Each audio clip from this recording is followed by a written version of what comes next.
Welcome to the Middle Cross Moments podcast. I am your host, Tyler Hofflin. Today, we have an inspiring conversation with Marques Ogden, a former NFL player who shares his incredible journey from the football field to entrepreneurship. Marques opens up about the challenges and triumphs of entering the NFL, the discipline required to succeed, and the lessons learned from his brother's career. He also takes us through the rise and fall of his construction business, the humbling experience of bankruptcy, and how faith and resilience helped him rebuild his life. Now a successful speaker and coach, Marques hosts the podcast Get Authentic with Marques Ogden, where he continues to inspire others with stories of authenticity and growth. Join us as we explore themes of perseverance, faith, and the power of starting over. Let's dive into this remarkable story of transformation and growth. Marques, thanks for joining the Middle Cross Moments podcast. How are you today? I'm doing well, Tyler. How you doing today, sir? Doing great. Thanks for joining. Marques, tell us about the NFL. What is getting into the NFL like? Most people dream about that moment. Getting into the NFL, Tyler, is a lot of blood, sweat, tears, hard work, and it's all about discipline over dedication. And what I mean by that is doing the things that you don't like to do. That way you could become great at what you love to do, which is the sport, which is the craft of football. It's a lot of work. It's a lot of putting things, in position for yourself to be the best version of yourself. It is highly competitive. It's highly stressful. It is a very difficult job at times, especially if you're losing and you're not winning. It makes it even harder. And what I love about the game, though, the teams that win, I feel, are the teams that come together and they collaborate and they work well together and they can push each other. So the Seattle Seahawks won the Super Bowl this past season. I feel when I saw them right around week like 15 or so, I was like, yeah, these guys are playing great football. But not only that, right, Tyler? They're playing together, they're collaborating, they're moving in the right direction.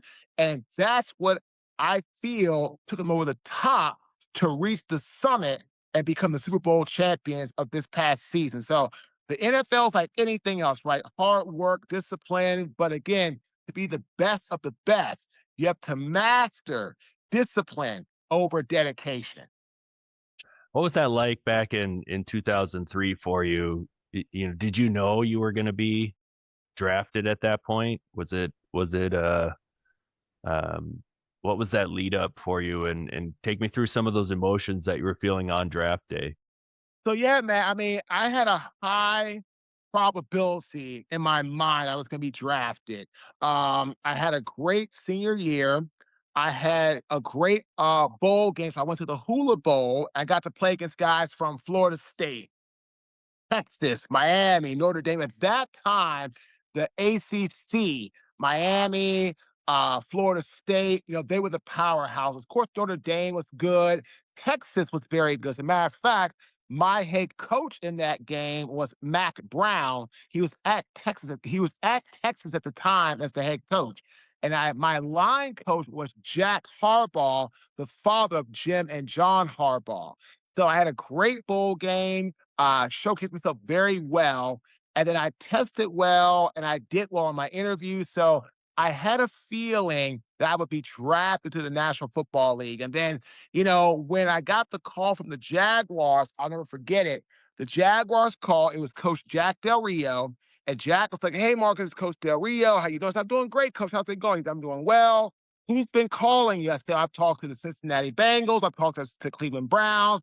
I heard from the Dallas Cowboys. He said, that's enough. Tell everybody to go away. We're going to take you at the next pick at 193, and we'll see you in Jacksonville. Have a great time. Have a great evening. Come ready to work with your hard hat on in Duval County. Hung the phone up, and I saw my name go across the ESPN screen. Marques Ogden, tackle, Howard University, and that was it. And I was drafted into the National Football League, and it was amazing. It was, to achieve that, it was like, wow, all the hard work I put in high school, summers, training with my guy, Brad Collins, who my dad hired going into my last year of high school to help me get prepared to have a great senior year of high school, which I did. And then I remember I got one scholarship offer, just one from the Howard University Bison. And I took that opportunity. My dad went to Howard University. And the great thing was, right, Tyler? It was only about 15 minutes from my house. So I was able to spend a lot of time with my dad and all that kind of it was awesome. So it was just great. And so getting drafted though, it made me realize that at that moment, hard work, discipline, drive, long nights, early mornings that I put in absolutely did pay off. And unfortunately, for some guys, it doesn't pay off because they get injured, or they get hurt, or they're in the wrong system, or the case may be. It's just not, you know what I'm saying? So it's not Mhm. good. But at the end of the day, that's a big factor going forward. So yeah, it was for me, it was absolutely awesome. Did you so you already knew, I assume with your brother Jonathan, already being in the NFL and being very successful, did you kind of already know the system? Did that create any pressure or on you coming up? Yeah, I mean, not pressure. It allowed me to understand what it took to not just get to the NFL, but stay in the NFL. And that was huge because my brother was the Ravens' first draft pick ever. He had a 12-year amazing career, all with the Baltimore Ravens. And I was so lucky in high school and throughout my entire college, right? Until my last year, or actually until my last year was over and I couldn't go anymore to the facility because it would be considered tampering because I was actually a draft prospect. But before that, man, every like training camp and during the season and all these things, I would go over to the Ravens because my dad and I would drive over there constantly to watch Jonathan practice, to be around the guy. I remember meeting guys like their first ever head coach, Ted Marchabroda, who was amazing. Coach Brian Billick, Jim Coletta was the offensive line coach, Rex Ryan, Marvin Lewis, Ken Wiesenhunt. All these guys, Eric Mangini, all these guys were either assistants or on the staff at Baltimore at some time when my brother got drafted in 1996. So for me, I got to see the real behind the scenes stuff in the NFL and what it was like. And that Mm. really, Tyler, allowed me to understand if I wanted to do this, what it was going to take. And it's going to take, learning how to deal with rejection because you're not going to win every time. But when I tell people when you're getting rejected, understand, focus on what you do well to get yourself in a better frame of mind. Because in the NFL, you're going to get beat sometimes. You're going to throw an interception. You're going to give up a sack. You're going to miss a block. You're going to miss a tackle. That happens. But you can't have it happen over and over again. So the NFL really was awesome because it taught me a lot of that. But to answer your question directly, seeing my brother go through what he went through for what was that? He got drafted in 96. So for 7 years before until I got drafted in 2003, I was able to see what it was really like behind the scenes. Hey, quick shout out to one of our sponsors. If you're thinking about buying a home, refinancing, or just want to understand your options, reach out to Dylan Newberger with Loan Depot, located in Minot, North Dakota. Dylan makes the process simple, clear, and built around you. No pressure, just real answers. Call or text him directly, and I'll drop his info in the show notes. Take that first step and see what's possible today. Hey, quick word from one of our sponsors. If your business needs custom metal fabrication done right, check out Metal Masters of Wisconsin. Specializing in stainless steel and also experts with carbon steel and aluminum. They handle small to large projects from prototype to production. They take pride in doing a good job with integrity, craftsmanship, and a commitment to something bigger than just the bottom line. If you need precision you can trust, connect with Metal Masters of Wisconsin.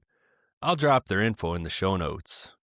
Yeah, that's really awesome. So transitioning then, you spent some time in the NFL.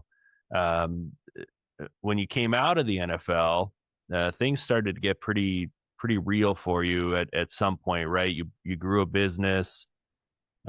Take me through that moment of, hey, I'm going to start a construction business, and the kind of the rise and fall of what happened there with. Yeah. So we started in construction in 2008. We started out in the commercial construction. We started out as a small concrete contractor working in downtown Raleigh. I'm sorry, downtown Baltimore. Working in downtown Baltimore, and we just started doing sidewalks and some demo and some removal and hauling dumpsters and debris. We started out very small, and then we grew and to become the largest African American owned subcontractor in the area of site work, which is like earth moving, utilities, stormwater sewer, sediment and erosion control, stone work, because my mentor went out of business. And when he went out of business, it opened a huge opportunity for us to step in and to say, you know what, here we are now, take us seriously. And we did. And people hired us, all the majors, Whiting Turner, Hensel Phelps, Barton Mallow, Bizzuto, that we were everybody's prime contract because we could do the work, we could bond the job, and we had the insurance. But unfortunately, as the company grew, Tyler, I got this massive ego. And ego, what it does, it creates an arrogant, unflexible, or inflexible mindset, right? You can call it un or in, either one. But again, I got real arrogant and I had an inflexible mind. You couldn't tell me anything. I thought I was better than everybody else. I thought what I did was glitz and glamour and gold, where everybody else just sucked and was horrible. And I treated my staff poorly. I would talk bad about competition. I did everything you can think of in the handbook of being a arrogant, stubborn owner. That was me. And I ended up getting this really just massive, horrible, egotistical nature. It caused my best employees to quit our company.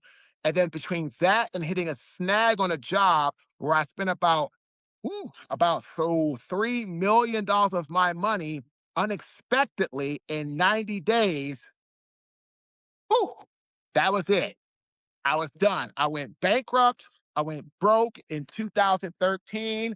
I had to leave Baltimore and I had to move to Raleigh, North Carolina. I only had $400 to my name. I had lost everything because my ego, my bravado, and who I had become this very negative, very just horrific person that all I cared about was money, fame, and notoriety. And so, yeah, I went from the number one contractor in the city of Baltimore, state of Maryland, and surrounding states at the end of 2011, beginning of 2012. At the end of 2012, beginning of 2013, bankrupt, I'm broke, I'm almost homeless, my home gets foreclosed on, both cars get repossessed in the same day, and I moved to Raleigh with $400, a job, thank goodness to the NFL, but literally, I didn't know a soul when I got here other than the people at my office, that I was at a financial company for a short time, and my ex-wife's family. That's all that I knew when I moved to Raleigh. So you mentioned the NFL. Did the NFL get you something, get you a job? Yep. Through all- Okay. Sure did. The NFL formed. This is why I said God really stepped into my life in 2013, because without this, I would have gone to the street. God allowed the NFL to create that year through the new CBA players, the NFL Player Care Foundation, NFL Players Trust, and they formed within that the Gene Upshaw Trust Fund. Gene Upshaw was one of the commissioners of our league. So like he's kind of like one of he was like one of our he fought for the players. He's like an executive director fighting for the players like our rights, us getting more money, more equity, more equality from the owners. Great man, great football player too. He's actually in the Hall of Fame. He played offensive guard for the LA Raiders, the Oakland Raiders, underneath of John Madden. Great guy. And so that was formed in 2013. And I went bankrupt in April 2013. So I was one of the first five people, Tyler, one of the first five to get approved with the Gene Upshaw Trust Fund. So I had to submit documentation, bank statements, all the stuff that I had lost, my home being foreclosed on, all the documentation. I had to submit it. It took about 30 days. And thank God the Gene Upshaw Trust Fund, they approved my grant request. And I got just about 14, it was $14,900 approximately. And they paid 4 months of my bills. They paid my rent to my landlord. They paid. I got a new car. They pay. We got one car. They paid our car note for 4 months, our car insurance, our health insurance, and our phones. And they paid directly to the creditors, not to us. So the money went straight to the landlord, to the car dealership, to Blue Cross Blue Shield, and to Sprint. And I tell everybody, without that, I would have gone broke and homeless because, I had the job, but they also helped me get a job at a financial planning company. They helped me do that, but the job wasn't paying me for 6 weeks. I got paid once a month, and I ended up coming in missing the pay period. So I came in the middle of the month, but I wasn't getting paid. That was April, but I wasn't getting a check until June 1st. So basically, I was going to be without a payment, a check for almost 6 weeks. So without the NFL Player Care Foundation, all they did for me, I would have gone to the streets. So I always tell people, if the NFL Player Care Foundation ever needs anything, I don't even ask. I'm always there. So everything kind of blows up in your face in 2013. How long before you knew, okay, this is all going to blow up in my face? Did you know? I mean, I think a lot of times people know before it actually happens. They just aren't Yeah. willing Yeah, to so Tyler, accept I that. I knew I knew when the bank called me on December 23rd, 2012, and told me they were shutting down Caden's line.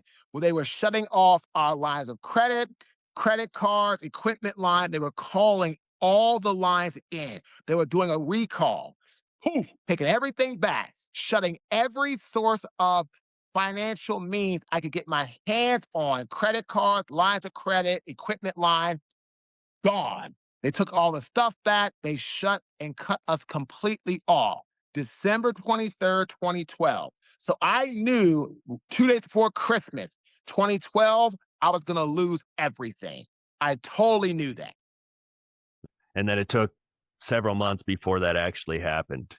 Right? So what happened is I started to shut Caden down. So basically, January of 2013, I went through the process of trying to shut Caden down while trying to find where to move to next, while trying to find a job in that new location, while trying to also work another job to keep some money coming in, to keep our family, my fiance and my stepdaughter who had moved in with me, keep us from going out to the streets or going homeless or going broke. But we went broke because we always were running out of money.